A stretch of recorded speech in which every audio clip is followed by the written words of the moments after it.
At dinner, my sister said, "Rachel, find another table. This one's for family, not adopted kids." Everyone laughed. Then the waiter dropped a $3,270 bill in front of me. I just smiled and paid. But then a voice spoke up. "Wait, miss. Have you ever felt like you didn't belong, even when you were sitting with the people who were supposed to be your family?" That feeling hit me like a punch to the gut when my sister, Victoria, sneered, "Go find another table. This one's for family, not adopted girls." And what happened next? Well, everyone at the table, my parents, my brother, her husband, they just laughed. The kind of laughter that chills you to your bones, making you wonder, what the hell just happened? That moment, in the elegant dining room of Belmont's, one of Seattle's most exclusive restaurants, felt like a spotlight was shining directly on my burning face. Chandeliers sparkled, crystal glasses gleamed, but I felt utterly cold inside. My name is Rachel, I'm 27, and I've lived with this family for 22 years.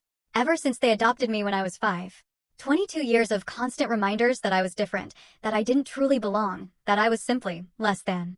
The only person who ever made me feel like I mattered was Grandma Dorothy, my adoptive mother's mother, who sat quietly at the far end of the table with a strange, almost pained expression. "Victoria, that's enough," I managed to say, my voice barely a whisper, trying to cling to some shred of dignity. My adoptive mother, Patricia, waved a dismissive, perfectly manicured hand. "Oh, don't be so sensitive, dear. We're just teasing. You know how Victoria is." Oh, I knew exactly how Victoria was. At 32, she'd perfected the art of making me feel small, all while maintaining this sickening facade of family unity. Growing up, she got the best bedroom, the newest clothes, an expensive college education. I got hand-me-downs and community college. She was praised for mediocre achievements. I was criticized for excellence. "Sit down, Rachel.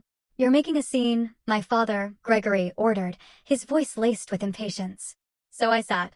I swallowed the protest, the hurt, the anger that was rising in my throat. This dinner was supposed to celebrate Victoria's latest business deal, some real estate investment my parents had proudly helped finance. They were always helping Victoria.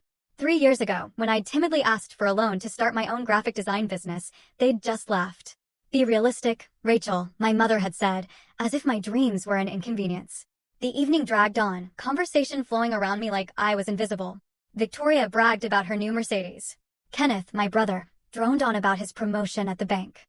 My parents beamed, asking questions, offering congratulations. When I tried to mention the major client I'd just landed, a contract worth $50,000, my mother cut me off mid-sentence. "That's nice, dear. Kenneth, tell us more about your bonus." By the time dessert arrived, I'd retreated completely into myself. The familiar numbness had settled in. This was my role, the outsider, the charity case, the one they kept around just to feel good about themselves. Then, the waiter approached with the check. My stomach dropped like a stone as he placed the leather folder directly in front of me. I stared at it, utterly confused. "What's this?" I asked, my voice barely audible. Victoria's laugh was sharp, bright, and utterly cruel. "Oh, didn't we mention? You're paying tonight. Consider it your contribution to the family, since you're always taking and never giving." "Taking." The word came out strangled, raw. "I've never asked you for anything." The roof over your head growing up, the food, the clothes, Patricia ticked off items on her fingers, as if listing undeniable burdens. "We give you everything, Rachel. The least you can do is buy us dinner." My hands trembled as I opened the folder. The total made my vision blur. $3,270. They'd ordered the most expensive wines, multiple appetizers, premium steaks, lobster tails. Kenneth had ordered 3 desserts, just because he could. "I can't afford this," I whispered, the words catching in my throat. "Of course you can," Victoria said, sickeningly sweet. "You just told us about your big client. $50,000, wasn't it? This is nothing to you now." The truth was that $50,000 was spread over 6 months of work, and most of it was already allocated to business expenses, rent, and paying off the student loans my family had refused to help me with. This single dinner would wipe out my meager savings, but I couldn't make another scene. I couldn't give them more ammunition to call me ungrateful, difficult, dramatic. With shaking hands, I pulled out my credit card and placed it in the folder. The waiter whisked it away. I forced myself to smile, to sip my water, to pretend this wasn't absolutely devastating me. Victoria was already talking about their upcoming vacation to Tuscany. My parents were planning to join them. Nobody asked if I wanted to come. They never did. When the waiter returned with my card and receipt, I signed with numb fingers. $3,270 for the privilege of being humiliated by the people who were supposed to love me. "Well, that was lovely," Patricia said, dabbing her lips with her napkin. "Same time next month?" Next month, they expected this to become a regular thing. My mouth opened to protest, to finally say enough was enough, when a voice cut through the chatter. Just a moment, please. Everyone fell silent. Grandma Dorothy, who'd been quiet all evening, was standing at her end of the table. At 78, she still commanded attention, her silver hair perfectly styled, her posture straight as a rod. Something in her expression made my chest tighten. The restaurant seemed to hold its breath. Grandma Dorothy had always been different from the rest of the family. While my parents and siblings treated me like an obligation, she'd been the one who showed up at my school plays, who remembered my birthday, who actually asked about my dreams. She was also the wealthiest person I'd ever known, a self-made billionaire who'd built a pharmaceutical empire from nothing. But lately, she'd been quieter, watching. I'd noticed her observing family gatherings with an intensity that made me wonder what she was thinking. "Mother, what is it?" Patricia asked, irritation creeping into her voice. "We were just about to leave. Sit down, all of you." Grandma Dorothy's voice carried an authority that made even my father straighten in his chair. "I have something to say, and you're going to listen." Victoria rolled her eyes, but stayed seated. Kenneth checked his phone under the table. My parents exchanged confused glances. Grandma Dorothy's gaze swept across each of them before landing on me.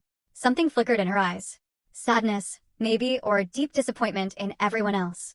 "I've been watching this family for years," she began, her voice steady but cold. "Watching how you treat Rachel. How you've always treated her." "Mother, really?" Patricia protested. "This isn't the time. Be quiet." The command was so sharp that my mother actually obeyed. "I'm 78 years old, and I've spent the past few months thinking about my legacy, about where my money should go when I'm gone." The table went completely still. My father's fork clinked against his plate as he set it down. Victoria's smug expression faltered. "We all know how this works," Grandma Dorothy continued. "The bulk of my estate goes to Patricia, then distributed among the grandchildren. That's what the current will says." I watched Victoria's face light up with naked greed. She'd been counting on that inheritance for years, planning elaborate purchases, making investments based on money she didn't even have yet. "But I've had my lawyer draw up a new will." Grandma Dorothy pulled an envelope from her purse, signed and notarized yesterday. The silence was suffocating. "You can't be serious," Kenneth finally choked out. "You're changing your will because of what? A stupid joke?" "A joke." Grandma Dorothy's laugh was bitter, devoid of humor. "I've watched you all mock and belittle Rachel for over 2 decades.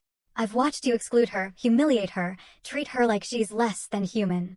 And tonight, you made her pay for your excess while you laughed about it. We were just having fun." Victoria protested, but her voice wavered. "Fun?" Grandma Dorothy repeated the word like it tasted foul. "You think cruelty is fun? You think making someone feel worthless is entertainment?" My heart was pounding so hard I thought everyone could hear it. Grandma Dorothy walked slowly around the table until she stood beside me. Her hand rested gently on my shoulder, a feather-light touch that still grounded me. "Rachel is the only one in this family who's shown true character," she said, her voice clear and strong. "She's worked for everything she has, built a business from nothing with no help from any of you.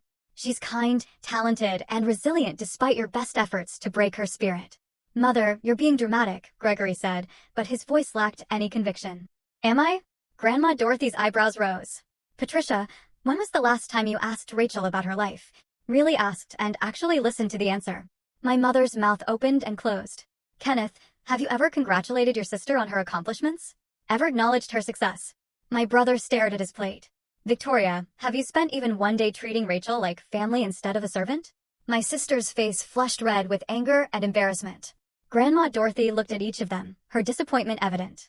"You've all failed spectacularly. You took in a little girl who'd lost everything, and instead of giving her love and support, you've spent 22 years making her pay for the kindness you never actually showed." The weight of her words settled over the table like a heavy blanket. Other diners had stopped pretending not to listen. Waitstaff hovered at a distance, sensing the drama. "So, here's what's going to happen," Grandma Dorothy said, her voice gaining strength, steeling itself. "My entire estate, every dollar, every property, every investment, is going to Rachel." The explosion was immediate. "What?" Victoria shrieked, jumping to her feet. "You can't do that. That's not fair." Kenneth slammed his hand on the table. "Mother, think about what you're saying." Patricia pleaded. "You're talking about billions of dollars. Rachel isn't even really family." "Stop." Grandma Dorothy's command silenced them again. "Rachel is more family than any of you have ever been. She's earned this, not through blood, but through character. Through being a better person than all of you combined." I sat frozen, utterly unable to process what was happening. Billions of dollars. Grandma Dorothy's entire fortune. It was impossible, unreal, too enormous to comprehend. "You're being manipulated," Gregory said desperately. Rachel must have done something. Rachel has done nothing but survive your abuse. Grandma Dorothy cut him off, and that ends tonight. She pulled out her phone and made a call. Thomas? It's Dorothy. Yes. File the new will immediately. Make sure it's ironclad and prepare the trust documents for Rachel. My family's faces ranged from shock to fury to disbelief. Victoria looked like she might actually faint. Kenneth's face had gone purple. My parents seemed to age a decade in seconds. This isn't over, Victoria hissed at me, her eyes burning. We'll contest it. We'll fight you in court. Try it, Grandma Dorothy said calmly. I've made sure everything is completely legal, and I'm of sound mind, as a medical evaluation from this morning confirms. She'd planned this. Every single detail. The explosion that followed was like nothing I'd ever witnessed. Victoria lunged across the table, her face contorted with pure rage. Kenneth grabbed her arm, but his own anger was barely contained. My parents sat in stunned silence, their carefully constructed world crumbling around them. You manipulative little bee asterisk asterisk asterisk asterisk. Victoria snarled at me, spittle flying. You planned this. You've been playing the victim this whole time. Enough. Grandma Dorothy stepped between us, her voice a whip crack. Rachel has done nothing wrong. She didn't even know about this until now. It was true. I was still reeling, my mind unable to grasp what had just happened. Billions of dollars. Grandma Dorothy's entire estate. Everything she'd built over her lifetime. Why are you doing this? Patricia's voice cracked, tears streaming down her face. I'm your daughter. Your blood. And you should be ashamed of how you've acted, Grandma Dorothy replied, her voice softer, but still firm. I give you every advantage in life, Patricia. Education, opportunities. And you took all of that and learned nothing about compassion or kindness. Instead, you passed your cruelty down to your own children. Gregory tried a different approach. Let's be reasonable. We can work this out. Maybe split the estate? There is nothing to work out, Grandma Dorothy said, finality in her tone. The decision is made. My lawyers have everything in order. The trust is established. Rachel will receive everything when I pass, with immediate access to certain accounts starting tomorrow. Tomorrow? The word hung in the air. This wasn't some distant promise. This was real, immediate happening. Kenneth leaned forward, his voice low and threatening. You're making a huge mistake. Rachel doesn't know how to handle that kind of money. She'll blow through it in a year. Rachel has built a successful business on nothing, Grandma Dorothy interrupted. She's more financially responsible at 27 than any of you have ever been. She's had to be, because you never helped her. I found my voice, shaky and uncertain. Grandma, I don't understand. Why no? She turned to me, and her expression softened, transforming from steel to tender love. Because I've watched you suffer long enough, sweetheart. I'm dying. The world tilted. What? The word barely came out. Pancreatic cancer. Stage 4. I have maybe 6 months, probably less, she said it so calmly, but I saw the pain beneath the composure. I found out 3 months ago, and I've spent that time getting my affairs in order, making sure my legacy goes to someone who deserves it. Tears blurred my vision. Grandma Dorothy was dying. The one person who'd ever truly loved me was leaving. Oh, don't cry, Rachel. She pulled me into a hug, and I breathed in her familiar perfume, lilac and vanilla. This isn't sad. This is justice. Around us, the restaurant had gone completely silent. Even the kitchen noise had died down. Everyone was watching this family implode in real time. You can't be serious about this. Patricia tried again, desperation making her voice shrill. Mother, please think about your grandchildren. Think about the family legacy. I am thinking about it, Grandma Dorothy said. That's exactly why I'm doing this. The family legacy should be compassion, hard work, and integrity. Rachel embodies all of that. The rest of you embody greed, cruelty, and entitlement. Victoria's hands were shaking. We'll sue. We'll prove you're not in your right mind. Good luck with that. Grandma Dorothy's smile was sharp, almost triumphant. I have medical evaluations, psychological assessments, and testimony from dozens of witnesses about your treatment of Rachel over the years. My lawyer has been documenting everything for months.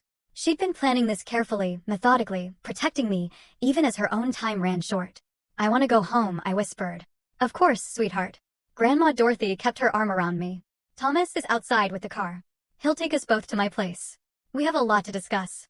As we turned to leave, Kenneth blocked our path. This isn't fair. She's not even really one of us. Move, Grandma Dorothy's voice was ice. Or I'll have security remove you. He stepped aside, but the hatred in his eyes made me flinch. We walked through the restaurant in silence, every eye following us. The cool Seattle air hit my face as we stepped outside, and I gulped it down, trying to steady myself. A sleek black car waited at the curb. Thomas, Grandma Dorothy's driver of 30 years, opened the door with a knowing smile. Miss Rachel, welcome. Thomas knows everything, Grandma Dorothy said as we slid into the back seat. He's been helping me plan this for weeks. The car pulled away from the restaurant, leaving my family, my former family, standing on the sidewalk in shock. Through the rear window, I saw Victoria screaming something, her face twisted with rage. Kenneth was on his phone, probably calling a lawyer. My parents stood together, looking lost and utterly broken. I should have felt something. Guilt, maybe, or fear. But all I felt was numb exhaustion mixed with a strange, exhilarating sense of freedom. Are you really dying? I asked Grandma Dorothy, my voice small. Yes. She took my hand. Her skin was paper thin, but her grip surprisingly strong. But I'm not afraid. I've lived a full life, Rachel. Built an empire, raised a family, made my mark. Now I get to ensure that everything I've worked for goes to someone worthy. I don't know if I can do this, I admitted. I don't know how to be rich. I don't know how to run your companies. You'll learn, she said confidently. You're smart, hardworking, and you have good instincts. And you'll have an excellent team to guide you. I've made sure of that. The city lights blurred past the window as we drove toward her estate in Madison Park. What happens now? Now, Grandma Dorothy squeezed my hand. Now we prepare you for your new life, and we make absolutely certain that your family can never hurt you again. The next morning, I woke up in one of Grandma Dorothy's guest rooms, momentarily disoriented by the silk sheets and the view of Lake Washington through floor-to-ceiling windows. Then the memories crashed back. The restaurant, the bill, the announcement, everything. My phone had been buzzing nonstop since I turned it back on. 43 missed calls from Victoria, 27 from my mother, 16 from Kenneth, dozens of texts ranging from pleading to threatening. I scrolled through them with a strange detachment. Asterisk, you're being selfish. Think about the family. Asterisk, Patricia. Asterisk, I'll destroy you in court. You won't see a penny. Asterisk, Victoria. Asterisk, we need to talk. This can still be fixed. Asterisk, Gregory. Asterisk, Grandma's clearly not thinking straight. Help us get her evaluated. Asterisk, Kenneth. I set the phone down and walked to the window. Grandma Dorothy's estate sprawled across 3 acres of prime Seattle real estate. The morning sun glinted off the lake, sailboats already dotting the water. This was mine now. Or would be soon. A soft knock interrupted my thoughts. Miss Rachel, breakfast is ready, and Miss Dorothy would like to see you in the study. I found Grandma Dorothy sitting behind an enormous mahogany desk, looking surprisingly energetic despite yesterday's revelation about her health. Thomas stood nearby, and a distinguished-looking man in an expensive suit sat across from her. Rachel, this is Walter, my attorney, Grandma Dorothy said. We need to go over some things. Walter stood, shaking my hand with a firm grip. Miss Rachel, it's a pleasure. Your grandmother has spoken very highly of you. I sat down, feeling like I was in a dream. Walter opened a leather portfolio and began explaining the details of the trust, the companies, the investments. Numbers that seemed impossible swam before my eyes. $3 billion in liquid assets. $5 billion in property and investments. Stakes in pharmaceutical companies, real estate developments, tech startups. The immediate access accounts activate today, Walter explained.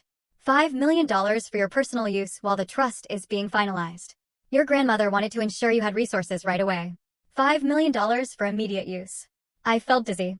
There's more, Grandma Dorothy said, her eyes sharp. Your family will try to contest this.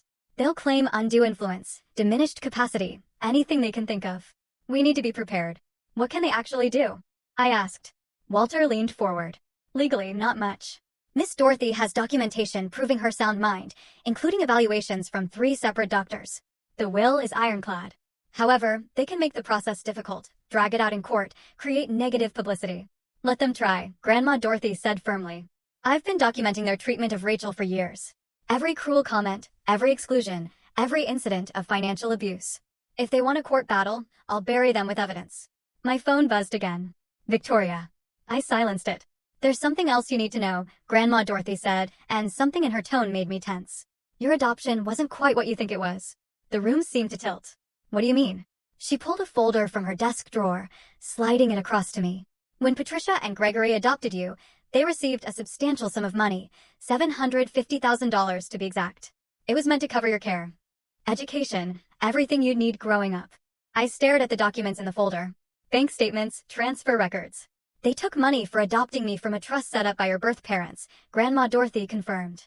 They died in a car accident when you were 5. They'd established a trust to ensure you were cared for. Patricia and Gregory were approved as adoptive parents and given access to those funds. My hands shook as I flipped through the papers. $750,000. And I'd worn secondhand clothes, gone to community college on student loans, been told the family couldn't afford to help me. They spent it all, I whispered, seeing the account statements. Vacations, cars, Victoria's private school tuition, Kenneth's college fund. They spent my money on everyone but me. Yes, Grandma Dorothy said quietly. I only discovered this myself 2 years ago. I've been investigating since then, gathering evidence. That's theft, Rachel. They stole from a child. The betrayal cut deeper than anything else. It wasn't just cruelty or favoritism. They'd profited from my loss, taking money meant for my care and using it to spoil their biological children while treating me like a burden. Why didn't you tell me sooner? I asked, my voice raw.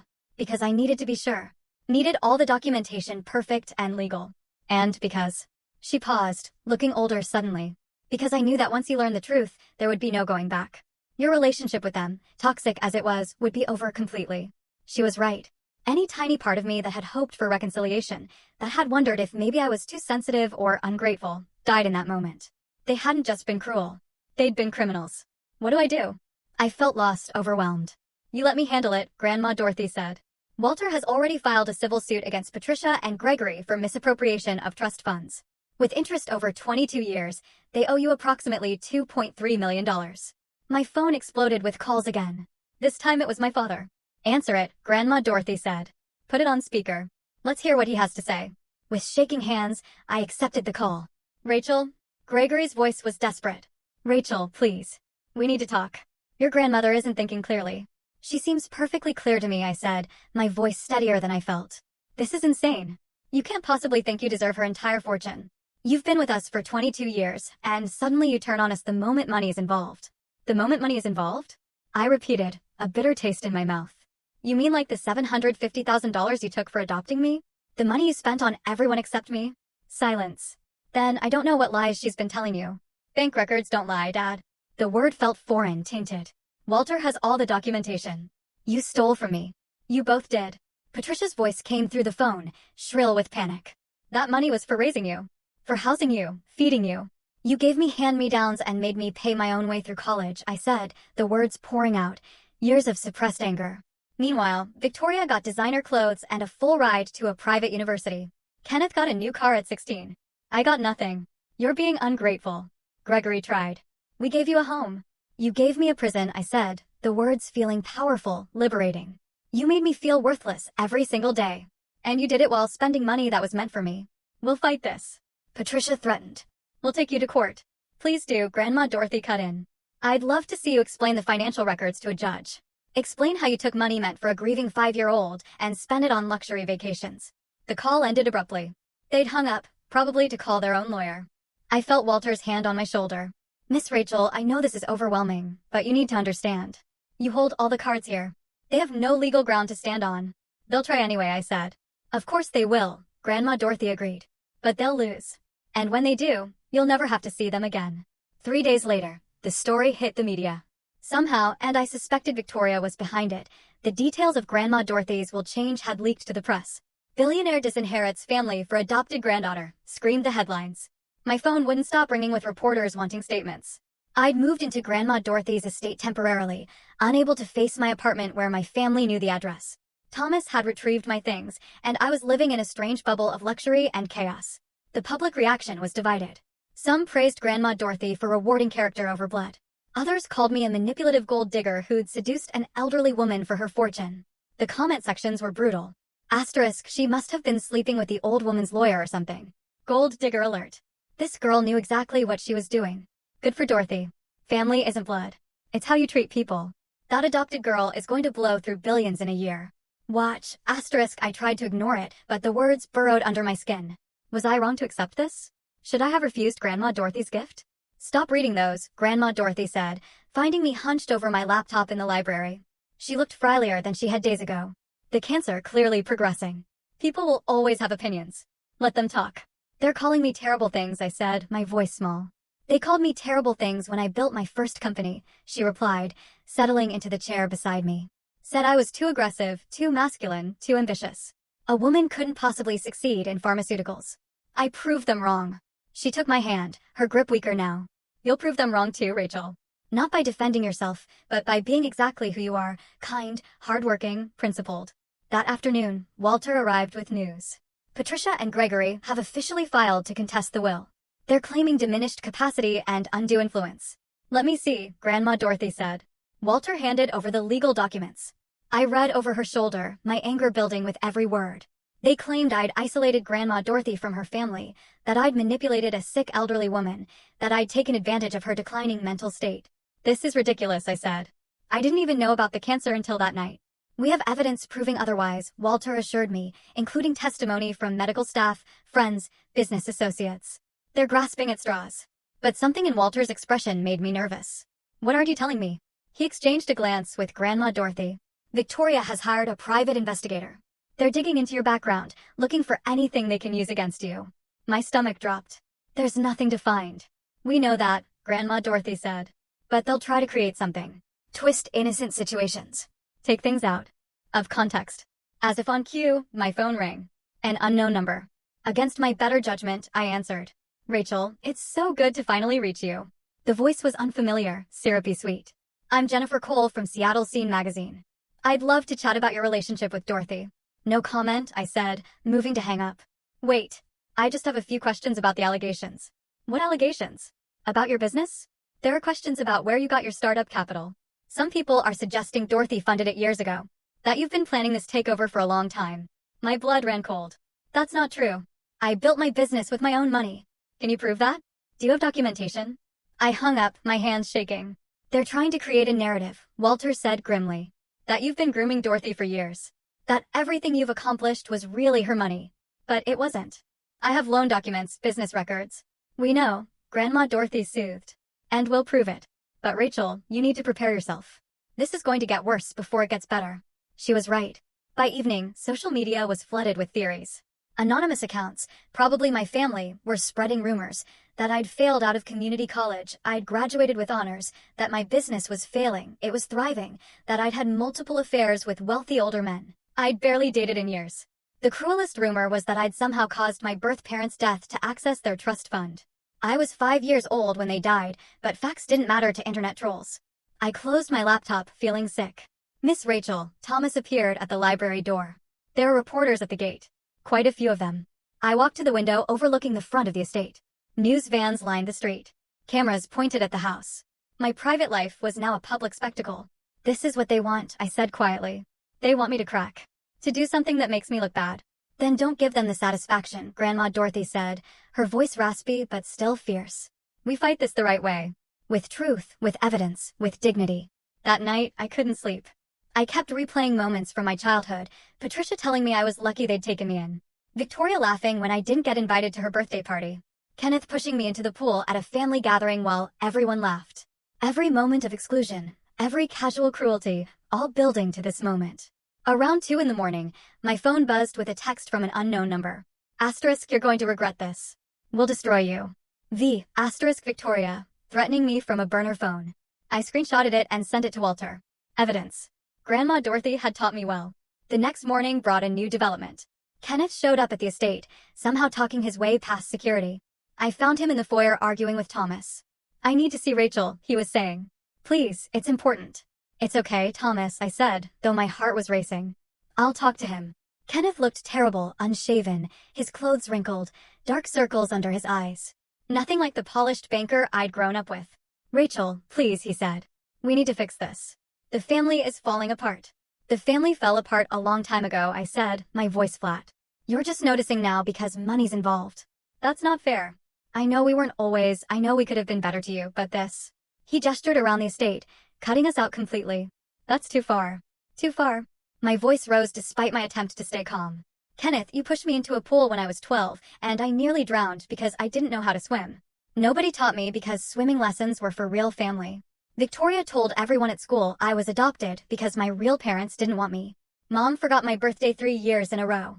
Dad told me I should be grateful for scraps, and you all spent $750,000 that was meant for me while I worked 3 jobs to pay for community college. Kenneth's face went white. I didn't know about that money, I swear.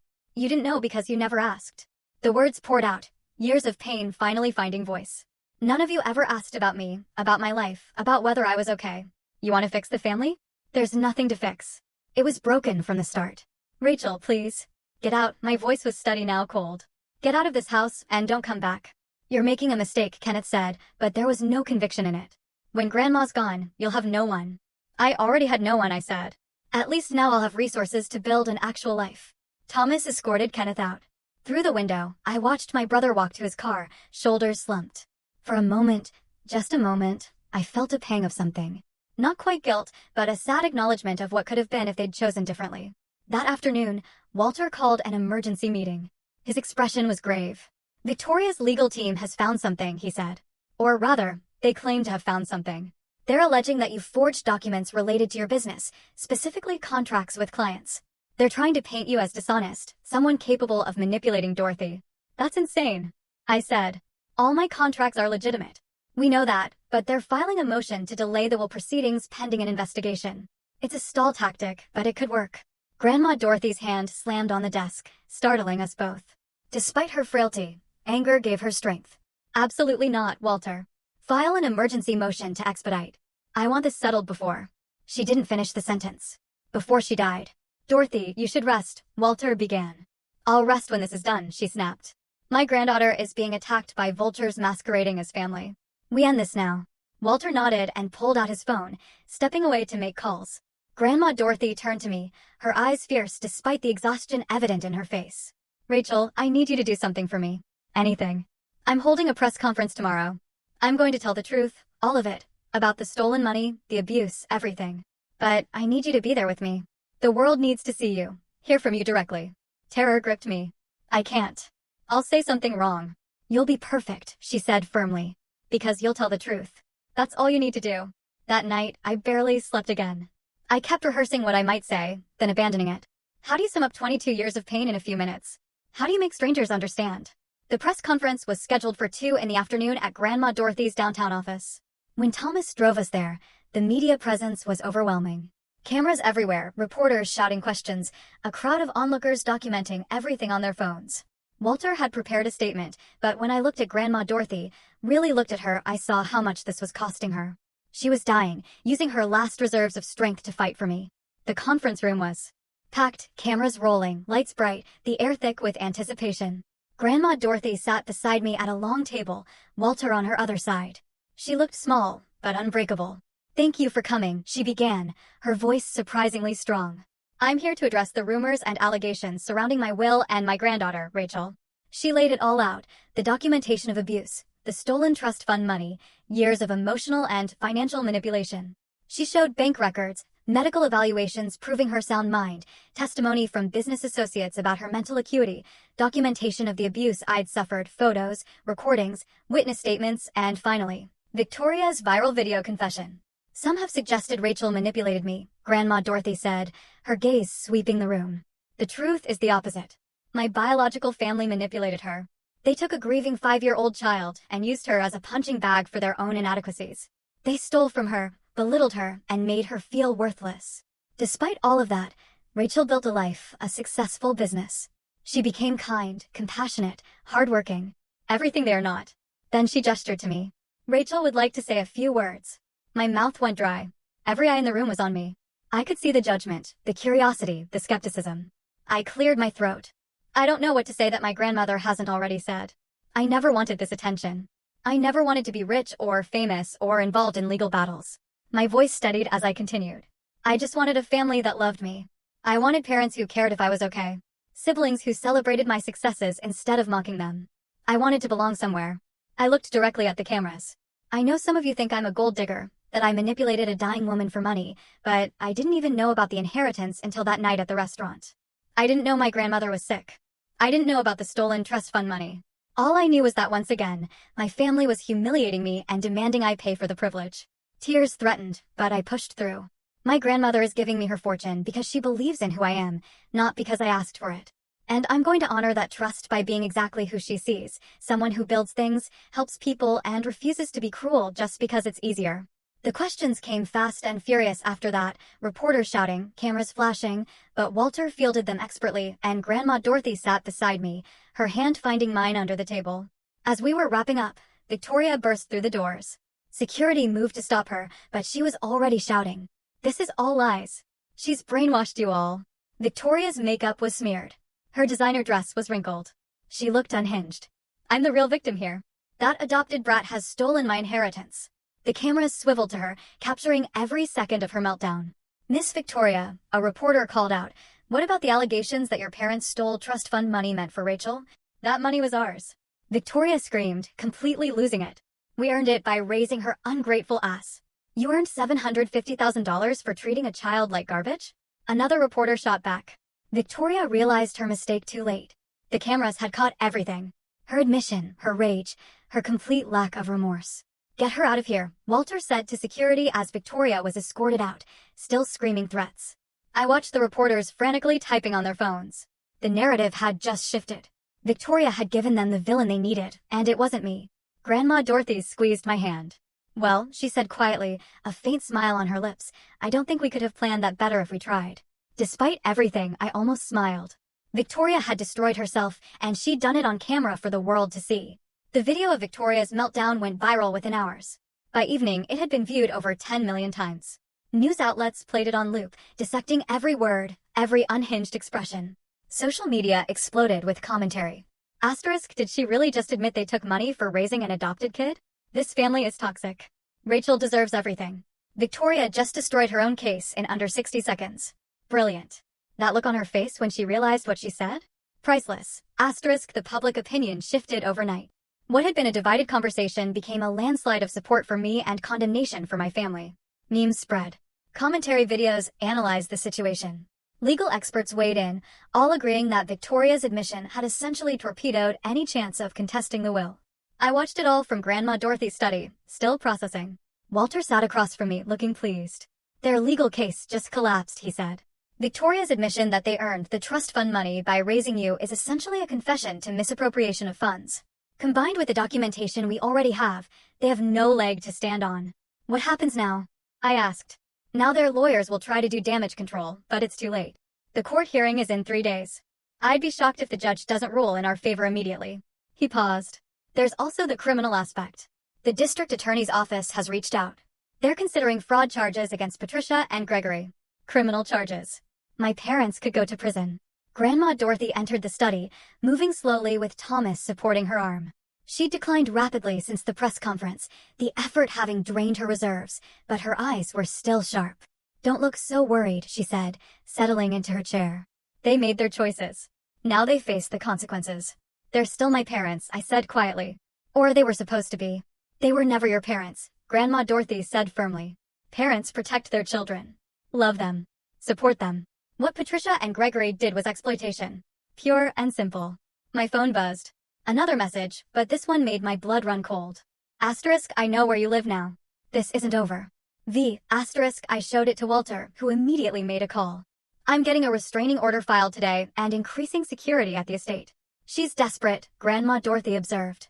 "Desperate people do dangerous things." She was right. Over the next 2 days, Victoria's behavior became increasingly erratic. She showed up at my old apartment building, screaming at tenants. She posted long, rambling rants on social media, each one more unhinged than the last. She claimed I'd used witchcraft to manipulate Grandma Dorothy, that I was part of a conspiracy, that she was the real victim of elder abuse. Each post only made things worse for her. The public watched her self-destruct in real time, and any sympathy that might have existed evaporated. Kenneth tried a different approach.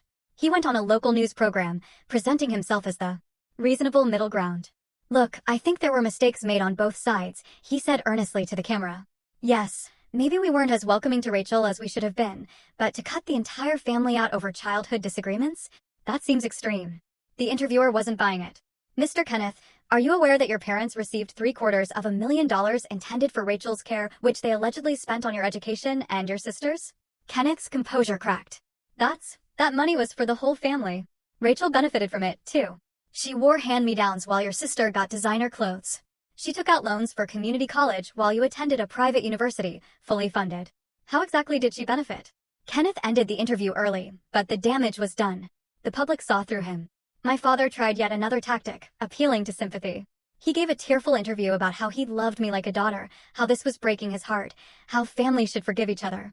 "We made mistakes," Gregory said, his voice breaking. "What parent hasn't? But to be cut off completely, to be accused of theft, it's destroying us. Patricia can barely get out of bed. Kenneth's marriage is suffering. Victoria's having a breakdown. All because we weren't perfect." The interviewer, the same one who dismantled Kenneth, showed no mercy. Mr. Gregory, you're describing what you did as not being perfect.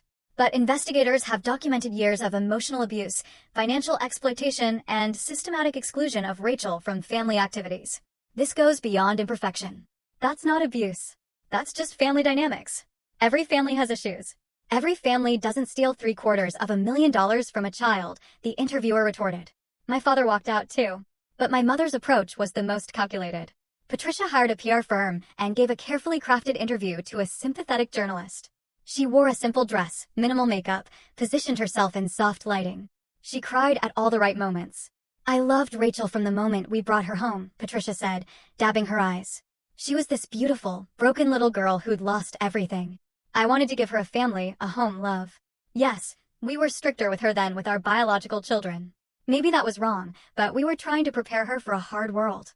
We knew she'd face challenges as an adopted child, and we wanted her to be strong. The journalist ate it up.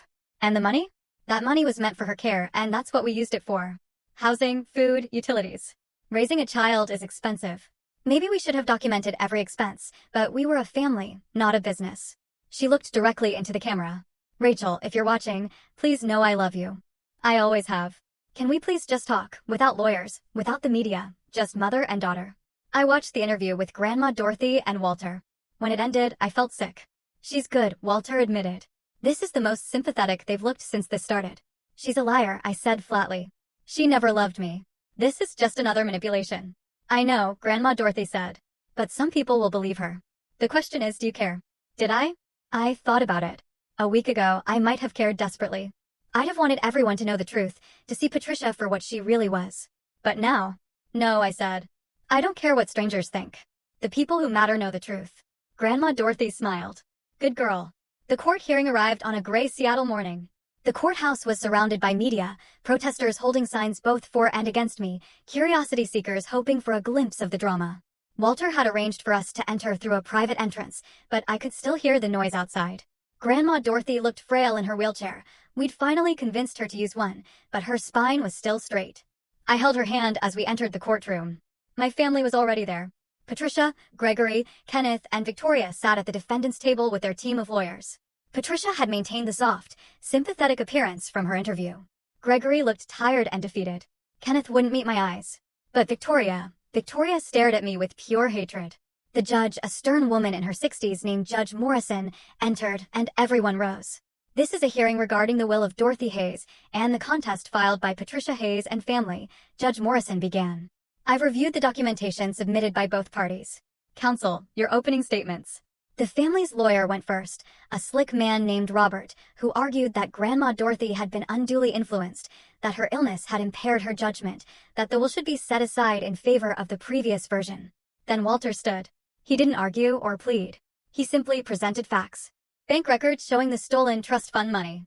Medical evaluations from 3 separate doctors confirming Grandma Dorothy's sound mind. Testimony from business associates about her mental acuity. Documentation of the abuse I'd suffered. Photos, recordings, witness statements, and finally, Victoria's viral video confession. Your Honor, Walter concluded, this is not a case of undue influence. This is a case of a woman choosing to leave her estate to someone who deserves it, and a family angry that their victim has finally escaped their control. Patricia's lawyer tried to counter, but Judge Morrison cut him off. I've seen enough, she said. The evidence is overwhelming. Miss Dorothy Hayes was clearly of sound mind when she executed her new will. The documentation of abuse is extensive and credible, and the admission by Victoria Hayes that the family earned money meant for Rachel essentially confirms the allegations of financial exploitation. My heart began to race. Furthermore, Judge Morrison continued, the behavior exhibited by the contesting parties during these proceedings, including threats, harassment, and public defamation, only reinforces that Miss Dorothy's decision was correct. A family that truly loved Rachel would never have treated her this way, before or after the will change. Victoria stood up, unable to contain herself. This is bullsh. Sit down, Judge Morrison commanded. Or I'll hold you in contempt. Victoria sat, but her fury was palpable. I'm ruling in favor of the will as executed, Judge Morrison declared. The contest is dismissed with prejudice.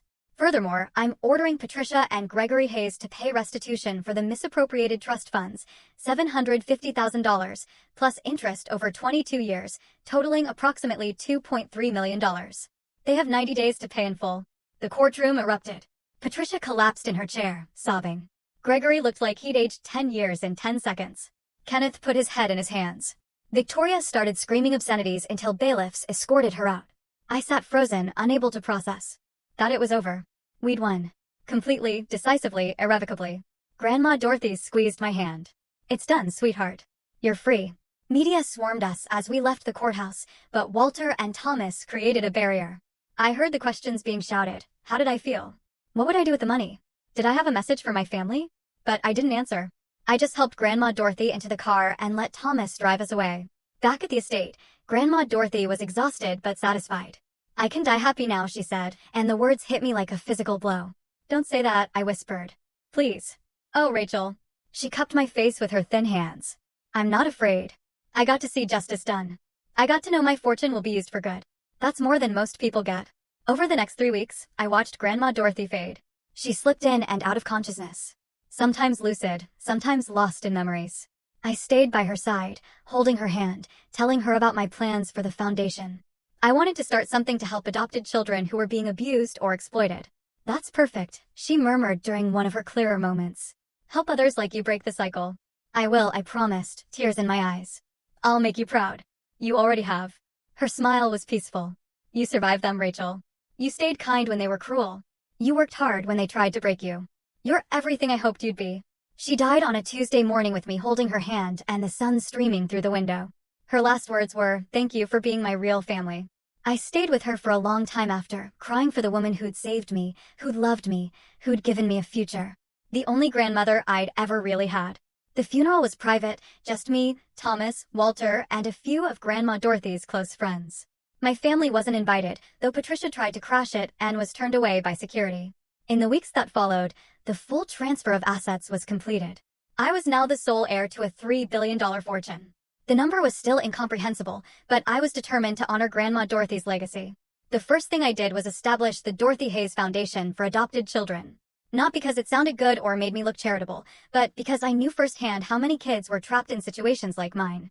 The foundation would provide legal support, counseling, emergency housing, and educational funding for adopted children suffering abuse or exploitation.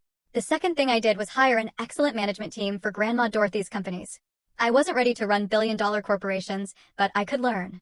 I attended every meeting, asked questions, studied at night. Slowly, I began to understand the empire she'd built. My family's downfall was swift and brutal. Unable to pay the $2.3 million in restitution, Patricia and Gregory were forced to sell their house, their cars, everything of value. They moved into a small apartment in a rough neighborhood.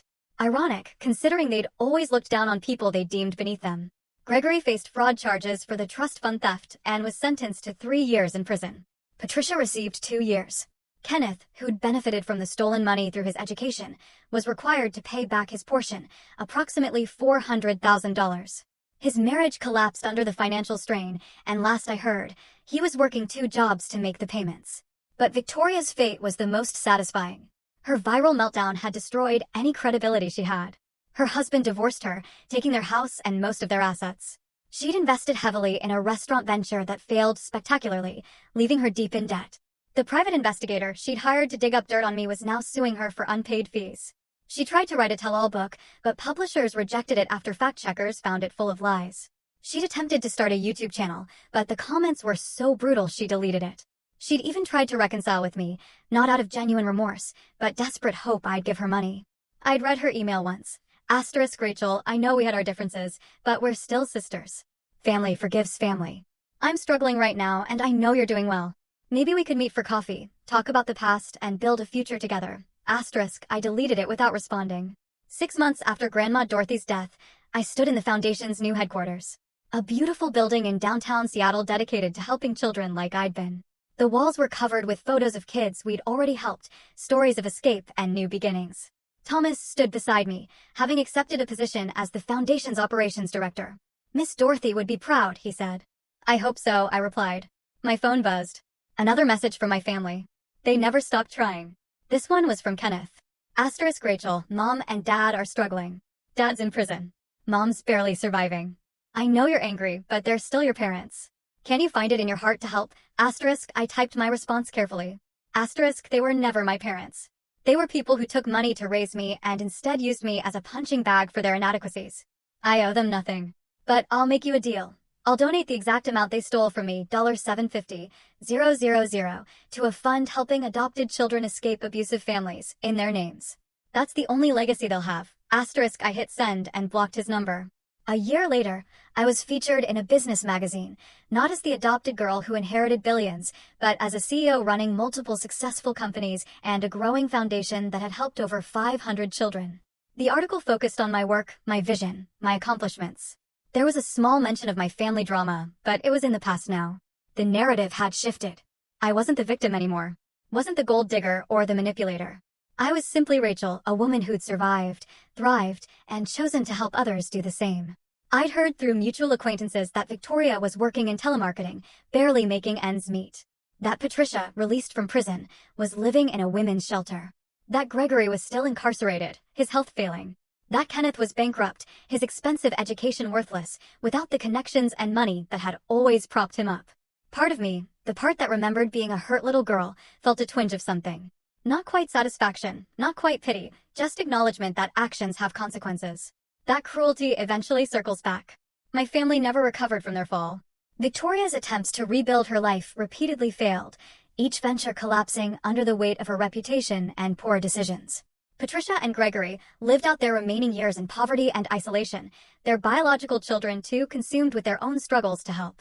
Kenneth's pride never allowed him to accept jobs he deemed beneath him, keeping him perpetually on the edge of financial ruin.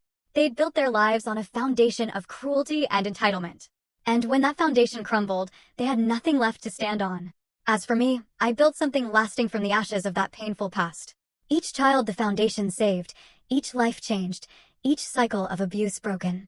That was my real inheritance from Grandma Dorothy.